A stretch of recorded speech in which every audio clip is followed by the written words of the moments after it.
મંત્રીઓ શું કરવાનું છે કરવાની જગ્યાએ બેફામ નિવેદનો કરે ગેરવ્યાજબી છે। એ મંત્રીએ એમણે પણ સ્વીકાર્યું કે અહીંયા દારૂ મળે છે। ગુજરાત સરકાર જે પણ એમના હરસંઘવી કહેતા હોય કે દારૂબંધી છે, પણ એમના પીસી બરંડા જે મંત્રી છે એમણે કીધું કે ભાઈ દારૂ વેચાય છે, વેચાવો જોઈએ, લોકોએ પીવું જ જોઈએ। તો આ એમની મંત્રીઓની માનસિકતા છે, એમની સરકારની માનસિકતા છે, એ છતી થઈ છે। માટે જોડાવા માટે દબાણ છે એમ કેવું છે આપનું? આપે આપણા ભાષણમાં પણ કહ્યું। હું આગળ પણ તમને કદાચ ખબર હશે, 2024ની લોકસભામાં મારું નામ ઇન્ડિયા ગઠબંધનમાં જાહેર થયું। 4 વખત એમના પ્રદેશના નેતાઓના માણસો મને લઈ ગયા, એમની સાથે ટેબલ ટુ ટેબલ બેસાડ્યા અને ભાજપમાંથી લોકસભા લડો એવું ખૂબ દબાણ નાખવામાં આવી। મને જેલમાં પણ મારા પરિવાર સાથે 90 દિવસ રહેવું પડ્યું।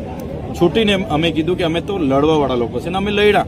ભલે હું 86,000 મતથી ભરૂચ લોકસભા હારી ગયો, પણ મને વગર પૈસે વગર દારૂએ એકલા દમ પર કોંગ્રેસનો સહકાર મને નહીં મળ્યો, છતાં મને 5,22,000 મત ત્યાંથી મળેલા। ત્યારે હમણાં પણ જે આ જેલનો જે મને જેલમાં જે નાખવામાં આવ્યા સેન્ટ્રલ જેલમાં, એની પાછળનું જે આખું કાવતરું હતું ભારતીય જનતા પાર્ટીમાં લઈ જવા માટેનું હતું। વડાપ્રધાન શ્રી ડેડિયાપાડામાં પહેલા 30 ને 31 2 દિવસ કેવડિયામાં હતા ને એની બાજુમાં જ 15 તારીખે મારા ત્યાં ડેડિયાપાડામાં આવ્યા।